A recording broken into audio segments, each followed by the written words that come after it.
વિદ્યાર્થી મિત્રો, Ryzen modern સ્કૂલની યુટ્યુબ ચેનલમાં તમારું સ્વાગત છે. મિત્રો, ગઈકાલે આપણે બેરોજગારી ઘટાડવાના ઉપાયોમાં ગૃહ અને નાના પાયાના ઉદ્યોગોના વિકાસની વાત આપણે કરેલી. તો ગૃહ અને નાના પાયાના ઉદ્યોગોના વિકાસમાં આપણે જોયું કે ભાઈ નાના પાયાના ઉદ્યોગોનો વિકાસ જેટલો પણ વધારે થશે એટલી રોજગારીનું સર્જન વધારે થશે. ચાલે આપણે એવું પણ જોયું મિત્રો કે ભાઈ નાના પાયાના ઉદ્યોગો જે છે એનો ઔદ્યોગિક નીતિમાં સ્વીકાર કરી અને તેના વિકાસ માટે અનેક ઉપાયો હાથ ધરાયા છે. જેમ કે નાના ઉદ્યોગ માટે અમુક વસ્તુઓ ઉત્પાદન માટે અનામત રાખવામાં આવી હતી નાના પાયા માટે, અને નાના પાયાના વિકાસ થાય એ માટે સતત પ્રયાસ થવા જોઈએ. નાણાકીય, ટેકનિકલ અને સંચાલકીય સહાય આપવામાં આવે છે એ વાત આપણે છેલ્લે કરી ગયા હતા. ધોરણ 12 કોમર્સ અર્થશાસ્ત્ર વિષયમાં આપ અત્યારે 6ઠું પ્રકરણ ભણી રહ્યા છો, અને હાલમાં પ્રથમ સામયિક કસોટી ટૂંક સમયમાં જ્યારે આવશે ત્યારે 1 થી 6 પ્રકરણની પ્રથમ સામયિક કસોટી લેવાશે અને એના માર્ક્સ આપણે તૈયાર કરવાના છે. તો ખાસ તકેદારી રાખજો. બીજી એક મહત્ત્વની વાત કે આપણી શાળામાં જે ઓનલાઈન યુટ્યુબ વિડીયો છે એ હાલમાં આજે લગભગ છેલ્લો દિવસ છે, અને દિવાળીનું 7-8 દિવસ વચ્ચે બંધ વેકેશન રાખવાનું છે, અને ત્યાર પછી દિવાળી પછી જો ઓનલાઈન ચાલુ થશે તો એની તારીખ યુટ્યુબ ચેનલમાં અથવા તો તમને એપ્લિકેશનમાં કે શાળાના વોટ્સઅપ નંબર જે છે એમાં મોકલવામાં આવશે. તો એ પ્રમાણે પાછા ઓનલાઈન ઝૂમમાં અને યુટ્યુબમાં તમે જોઈન્ટ થજો. હાલમાં આપણે બેરોજગારી ઘટાડવાના ઉપાયોમાં આંતરમાળખાકીય સેવાનો વિસ્તાર એમાં આપણે ધ્યાન આપીએ કે ભાઈ ભારતમાં શહેરી વિસ્તાર કરતાં ગ્રામ્ય વિસ્તારમાં રોજગારીનું પ્રમાણ ઓછું હોય છે, અને એ માટે એક જવાબદાર પરિબળ હોય તો કે ગ્રામ્ય વિસ્તારમાં પૂરતી માળખાકીય સુવિધાઓ પણ નથી હોતી. એક ગામથી બીજા ગામ જવા માટે વાહન જઈ શકે માટે રસ્તાઓ પણ નથી હોતા, પરિણામે ગામનો વિકાસ નથી થતો. રાજ્ય દ્વારા ગ્રામ્ય વિસ્તારના શિક્ષણ, આરોગ્ય, રહેઠાણ, વીજળી, સડક, વ્યાવસાયિક તાલીમ કેન્દ્ર જેવી આંતરમાળખાકીય સુવિધાઓ વધારવામાં આવે તો સ્થાનિક સાધનોની મદદથી પોતાના રહેઠાણની નજીક રોજગારી મેળવવાનું શક્ય બનશે. તેમજ ગ્રામ્ય વિસ્તારમાં આંતરમાળખાકીય જે સેવાઓ છે એની સુવિધાનો વિકાસ થતાં નવી રોજગારીની તકો સર્જાશે, અને કૃષિ ક્ષેત્ર અને તેની સાથે સંકળાયેલ અન્ય ક્ષેત્રોમાં પણ રોજગારી વધશે. પરિણામે બેરોજગારીની સમસ્યા હળવી બનશે. તો મિત્રો, અહીંયા જે વાત કરવામાં આવી છે એ પ્રમાણે કે ભાઈ આંતરમાળખાકીય સેવાઓ, રસ્તાઓ બનાવીએ તો એમાં લાખો લોકોને કામ મળે. એ સુવિધાથી વાહનની અવર જવર થાય, પેટ્રોલ અને ડીઝલનો વપરાશ વધે. ઘણીવાર એ પેટ્રોલ અને ડીઝલના વપરાશમાં લાખો લોકો રોજગારી મેળવતા હોય છે. સાથે સાથે ત્યાં રસ્તાની અવર જવર વાહનોની થતાં વાહનોમાં ખરીદી વેચાણ થઈ શકે, જથ્થાબંધ ખરીદી શકે વગેરે. ત્યાર પછી મિત્રો, કૃષિ ક્ષેત્રે હરિયાળી ક્રાંતિનો વેગ અને વિસ્તાર ખૂબ અગત્યના મુદ્દો છે. મિત્રો, પરીક્ષામાં પૂછાશે એટલે ખાસ અગત્યનું તકેદારી રાખજો કે દેશમાં ઊંચા વસ્તી વૃદ્ધિ દરને કારણે રોજગારી માટે કૃષિ ક્ષેત્રે વસ્તીનું ભારણ વધતા પ્રચ્છન્ન બેરોજગારી જે છે એનું પ્રમાણ વધતું જાય છે. મિત્રો, એટલે ખાસ એ પણ તકેદારી રાખજો. અહીંયા હરિયાળી ક્રાંતિ વિશે તમને પૂછાય તો કૃષિ ક્ષેત્ર જે છે એમાં કઈ બેકારી વધારે હોય તો પ્રચ્છન્ન બેકારી જોવા મળે છે, એ આપણે ખાસ ધ્યાનમાં રાખવાનું છે. અનિયમિત વરસાદ હોય, ખેતીમાં આપ જોવો છો વરસાદ ક્યારેક ખૂબ વધારે પડી જાય તો ક્યારેક ઓછો હોય. અપૂરતી આંતરમાળખાકીય સુવિધાની સાથે અપૂરતી સિંચાઈની સગવડો છે, મતલબમાં પૂરતી સગવડો નથી. સિંચાઈ 12 માસ હોય તો 12 માસ ખેતી થઈ શકે. મોસમી બેકારીની સમસ્યા ગામડામાં વધારે હોય છે. આ સમસ્યાને હલ કરીને કૃષિ ક્ષેત્રે ભારણ વસ્તીને રોજગારી માટે જે પણ કાંઈ પ્રયાસો થવા જોઈએ એ અન્ય ક્ષેત્રમાં જે છે થાય છે એ પ્રમાણે ખેતી ક્ષેત્રમાં થાય, અને ક્ષમતા હજી સુધી પ્રાપ્ત થઈ શકી નથી એ પ્રમાણે ક્ષમતા ઊભી કરી ખાસ કરીને ગ્રામ્ય વિસ્તારમાં કૃષિ ક્ષેત્રે રોકાયેલા જે લોકો છે એની બેકારીની સમસ્યા હળવી કરવા માટે હરિયાળી ક્રાંતિને વેગ આપવાની અને તેને વધુ અને વધુ વિસ્તાર કરવાના વિશેષ પ્રયાસો કરવા જોઈએ અને રોજગારીની તકો જે છે એ વધારવી જોઈએ મિત્રો. એટલે કે હરિયાળી ક્રાંતિનો વેગ લાખો લોકો સુધી પહોંચે, ખેતી ક્ષેત્રે જે છે એ લોકો સુધી પહોંચે તો એ રોજગારીની જે સમસ્યા છે એનું આપણે નિવારણ કરી શકીશું. જો સારી રીતે આયોજન કરવામાં આવે તો અન્ય કોઈપણ ક્ષેત્ર કરતાં કૃષિ ક્ષેત્રમાં રોજગારીની તકો ઊભી કરવામાં વધારે અવકાશ છે. મિત્રો, પ્રોફેસર મહાલનો બીસીએ એક રોજગારીની તકોની ગણતરીના અંદાજમાં સમર્થન કર્યું છે અને એમાં એણે કીધું છે કે ભારતમાં કૃષિ ક્ષેત્રે 1 કરોડનું મૂડીરોકાણ કરવાથી 40,000 વ્યક્તિને રોજગારી આપી શકાય છે. મિત્રો, આ બરાબર યાદ રાખજો. અને ઉત્પાદનમાં 5.7%ના દરે વધારો કરી શકાય છે. જ્યારે આગળ જોઈએ આપણે કે મોટા ઉદ્યોગોમાં 1 કરોડનું રોકાણ કરીએ તો માત્ર 500 લોકોને રોજગારી મળે. ખેતીમાં 1 કરોડનું રોકાણ કરીએ તો 40,000 લોકોને રોજગારી મળે અને વિકાસ દર 5.7% થાય. જ્યારે મોટા પાયાના ઉદ્યોગોમાં રોકાણ કરીએ તો 1 કરોડની સામે જે લોકોને રોજગારી મળે માત્ર 500 લોકોને અને એની સામે ઉત્પાદનના વિકાસનો દર 1.4% છે. એટલે કે એક અંદાજે આપણે એવું કહી શકીએ મિત્રો કે કૃષિ ક્ષેત્રે જોવા મળતી જે હરિયાળી ક્રાંતિ છે એનો વિકાસ થાય. કૃષિ ક્ષેત્રે રોજગારી લોકોને વધારે મળે છે, ત્યાં મૂડીરોકાણ વધારે થવું જોઈએ અને રોજગારીની તકો વધારે સર્જવા માટે જે અનુકૂળતા છે કૃષિ ક્ષેત્રે જોવા મળતી હરિયાળી ક્રાંતિ માટે જરૂરી પૂરક પ્રવૃત્તિઓ છે એનો વિકાસ થાય અને નાની અને મધ્યમ કદની સિંચાઈ અને જમીન સંરક્ષણ, મિશ્ર ખેતી, વન વિકાસ, વધુ પાક લેવાય તેવી યોજના, વર્ષમાં વધુ વખત પાક લેવાય તેવું આયોજન થાય, જમીનનું નવીનીકરણ થાય. તો આવા સંજોગોમાં તો કૃષિ ક્ષેત્રને વિકાસ થશે, સાથે સાથે ગ્રામ ઉદ્યોગને વેગ પણ મળશે, વિકાસ પણ થશે, રોજગારીની તકો પણ વધશે. મિત્રો, ડૉક્ટર એમ.એસ. સ્વામીનાથનના મત મુજબ કૃષિ ક્ષેત્રના વિકાસની દિશામાં વધારે પ્રયત્ન કરવામાં આવે તો અનેક ગણી નવી રોજગારીની તકો ઊભી થઈ શકે તેમ છે. એ ખાસ બાબત આપણને અહીંયા જાણ કરી છે ડૉક્ટર એમ.એસ. સ્વામીનાથને.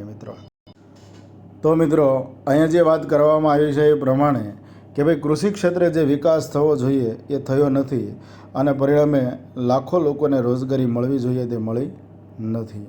મિત્રો, આ જે બાબત આપણને કીધી છે બેરોજગારી ઘટાડવાના ઉપાયોની વાત કરવામાં આવી છે. હવે મિત્રો, આપણે જે વાત કરવા જઈ રહ્યા છીએ એ છે બેરોજગારી સમસ્યા હલ કરવા માટે રાજ્ય સરકારની યોજનાઓ. મિત્રો, આ જે રાજ્ય સરકારની યોજનાઓ છે એ કઈ કઈ છે કે જેમાં બેરોજગારીની સમસ્યા હલ કરી શકાય? તો કે 1951થી દેશમાં આયોજનની શરૂઆત કરવામાં આવી ત્યારે એવું વિચારવામાં આવેલું કે આયોજનબદ્ધ પગલાંના કારણે દેશનો આર્થિક વિકાસ શક્ય બનતા રોજગારીની સમસ્યા હલ કરી શકાશે. પરંતુ શરૂઆતના 4-5 વર્ષીય યોજનામાં આ ખ્યાલ ખોટો સાબિત થયો. શું હતું મિત્રો? કે ભાઈ દેશમાં આપણે આયોજનની જે શરૂઆત થઈ ત્યારથી એવું હતું કે ભાઈ આર્થિક વિકાસ જેટલો ઝડપથી કરશું એટલી બેરોજગારીની સમસ્યા હલ કરી શકાશે. પરંતુ શરૂઆતના 5 પંચવર્ષીય યોજના એટલે એક પંચવર્ષીય યોજના 5 વર્ષની હોય એટલે 25 વર્ષ સુધી આપણે રાહ જોઈ પણ આ વિચાર ખોટો સાબિત થયો. વિકાસ થયો પણ બેરોજગારી વધતી ગઈ. પરિણામ સ્વરૂપ 5મી યોજનાથી બેરોજગારીની સમસ્યા નિવારવાના ઉદ્દેશને સફળ બનાવવા રાજ્ય તથા વિવિધ રોજગારલક્ષી કાર્યક્રમો સરકારે શરૂ કર્યા, જેવા કે સંકલિત ગ્રામ વિકાસ, કામના બદલામાં અનાજ, જવાહર રોજગાર યોજના, નહેરુ રોજગાર યોજના, સુવર્ણ જયંતિ ગ્રામ રોજગાર યોજના, સુવર્ણ જયંતિ શહેરી રોજગાર યોજના, ગ્રામીણ યુવકોને સ્વરોજગારીના કાર્યક્રમો તાલીમ આપતો કાર્યક્રમ, નેશનલ ગ્રામીણ રોજગાર ગેરંટી કાર્યક્રમ, મનરેગા કૌશલ વિકાસ કાર્યક્રમો, શ્રમેવ જયંતિ યોજના, સ્કિલ ઇન્ડિયા, મેક ઇન્ડિયા તેમજ મુદ્રા લોન જેવી અનેક રોજગારલક્ષી યોજનાઓ તૈયાર કરવામાં આવી, જેમાંની કેટલીક યોજનાઓ આપણે હવે પછી આમાં ભણી રહ્યા છીએ. આ બધી યોજનાની અંદર લાખો યુવાનોને રોજગારી મળે એવો હેતુ હતો. એમાં સૌથી પહેલાં મિત્રો આપણે જોઈ રહ્યા છીએ સૌથી અગત્યની જો કોઈ યોજના હોય તો એ છે મહાત્મા ગાંધી રાષ્ટ્રીય ગ્રામીણ રોજગાર બાંહેધરી ધારો, જેને મિત્રો કહેવામાં આવે છે મગનરેગા. આ અગત્યની યોજના પૂછાશે એવી સંભાવનાઓ વધારે છે। મિત્રો ધ્યાન રાખજો। ફેબ્રુઆરી 2006માં શરૂ કરવામાં આવેલ રાષ્ટ્રીય ગ્રામીણ રોજગાર બાંહેધરી ધારો કે જેમાં દેશના 50 જિલ્લામાં વસતા ગ્રામીણ લોકોને રોજગારી આપવાનો હેતુ હતો। નરેગા યોજનાનું નામ 2 ઓક્ટોબર 2009થી બદલીને મહાત્મા ગાંધી રાષ્ટ્રીય ગ્રામીણ રોજગાર ગેરંટી એક્ટ મનરેગા કરવામાં આવ્યું। બરાબર યાદ રાખજો મિત્રો। 2 ઓક્ટોબર 2009થી આનું નામ બદલીને ગેરંટી એક્ટ મનરેગા એટલે કે મહાત્મા ગાંધી રાષ્ટ્રીય ગ્રામીણમાં મહાત્મા ગાંધીનો MG આગળ લાગી ગયો એટલે મગનરેગા થઈ ગયું। આ કાર્યક્રમને સફળ બનાવવાના હેતુથી સરકારે 2 ફેબ્રુઆરીના દિવસે રોજગાર દિવસ તરીકે ઉજવવામાં આવ્યું। મિત્રો યાદ રાખજો 2 ફેબ્રુઆરી કયો દિવસ ઉજવાય છે? રોજગાર દિવસ। આ યોજના દ્વારા પ્રત્યેક ગ્રામીણ પરિવારમાંથી ઓછામાં ઓછા એક વ્યક્તિને વર્ષમાં 100 દિવસની રોજગારી આપવાની બાંહેધરી આપવામાં આવી, જેમાં 1/3 ભાગની રોજગારી સ્ત્રીઓ માટે અનામત રાખવામાં આવી છે। આ કાર્યક્રમ ગ્રામીણ લોકોને શારીરિક શ્રમ દ્વારા નક્કી થયેલ ન્યૂનતમ વેતન આપવાની રોજગારી જોગવાઈ કરવામાં આવી છે। શ્રમિકોને તેનું મહેનતાણું 7 દિવસમાં આપી દેવામાં આવે। શ્રમિકોને તેના નિવાસ સ્થાનેથી 5 કિલોમીટરના અંતરમાં જ રોજગારી આપવામાં આવે। જો શ્રમિકને આ અંતરથી દૂર રોજગારી આપવામાં આવે તો એટલે જે કામ હોય એ પોતાના ઘરથી દૂર હોય તો 10% વધારે વેતન આપવાની મંજૂરી આપવામાં આવી। આ યોજનામાં નોંધાયેલ શ્રમિકોને જોબ કાર્ડ આપવામાં આવે છે। તે 5 વર્ષના સમય માટેનું જોબ કાર્ડ હોય છે। જોબ કાર્ડ મેળવ્યા પછી મિત્રો વ્યક્તિને 15 દિવસ સુધી કામ ન મળે તો તેને નક્કી કરેલ બેરોજગારી ભથ્થું આપવાની જોગવાઈ પણ આ કરવામાં આવી છે। મિત્રો જોબ કાર્ડ કાઢી દીધા છે સરકારે મગનરેગામાં, અને 1/3 ભાગની જે રોજગારી છે એ સ્ત્રીઓ માટે મહિલાઓ માટે અનામત રાખવામાં આવી છે। આ કાર્યક્રમ અંતર્ગત 100 દિવસનું મિત્રો ફરજિયાત વેતન આપવામાં આવે છે। એક જોબ કાર્ડ આપવામાં આવે છે। પોતાના કામનો અંતરના નિવાસ સ્થાનેથી 5 કિલોમીટરના અંતરની અંદર જ કામ આપવામાં આવે છે। જો એનાથી દૂર હોય તો 10% વધારે મજૂરી આપવામાં આવે છે। એમાં જોબ કાર્ડ જેની પાસે હોય ને 15 દિવસ જો કામ ન મળે તો મિત્રો એ બેરોજગારી ભથ્થાને હકદાર વ્યક્તિ હોય છે। તો આ વાત હતી મગનરેગાની। ત્યાર પછી હવે આવ્યું પંડિત દીનદયાળ ઉપાધ્યાય શ્રમેવ જયતે યોજના। આ યોજના 16 ઓક્ટોબર 2014થી શરૂ કરવામાં આવી છે। તેનો મુખ્ય હેતુ એવો હતો કે અસંગઠિત ક્ષેત્ર, સંગઠિત ક્ષેત્ર અને અસંગઠિત ક્ષેત્ર એવા 2 ક્ષેત્ર હોય। એમાં જે ખાનગી ક્ષેત્ર હોય એ બધા અસંગઠિત ક્ષેત્ર હોય। અસંગઠિત ક્ષેત્રમાં રોકાયેલા જે શ્રમિકો હોય અને સ્વાસ્થ્ય સુરક્ષાની સાથે સારું સંચાલન, કૌશલ્ય વિકાસ અને શ્રમિકોનું કલ્યાણ કરવાનો હેતુ છે, અને ઔદ્યોગિક વિકાસ માટે અનુકૂળ વાતાવરણ ઊભી કરવા માટેનો હેતુ છે। આ યોજનામાં આ હેતુ અંતર્ગત ઘણા લોકોના સ્વાસ્થ્ય જળવાઈ રહે એ માટેનો હેતુ છે। 16 ઓક્ટોબર 2014થી આ યોજના શરૂ કરવામાં આવી છે। અસંગઠિત ક્ષેત્રના લોકોને સારું સંચાલન થાય, વિકાસ થાય, ઔદ્યોગિક વિકાસમાં એને લાભ મળે અને સારું વાતાવરણ ઊભું કરવા માટેનો એક પ્રયાસ કરવામાં આવ્યો છે। ત્યાર પછી મિત્રો બીજી યોજના તમને જે કહેવામાં આવી છે દીનદયાળ ઉપાધ્યાય ગ્રામ જ્યોતિ યોજના।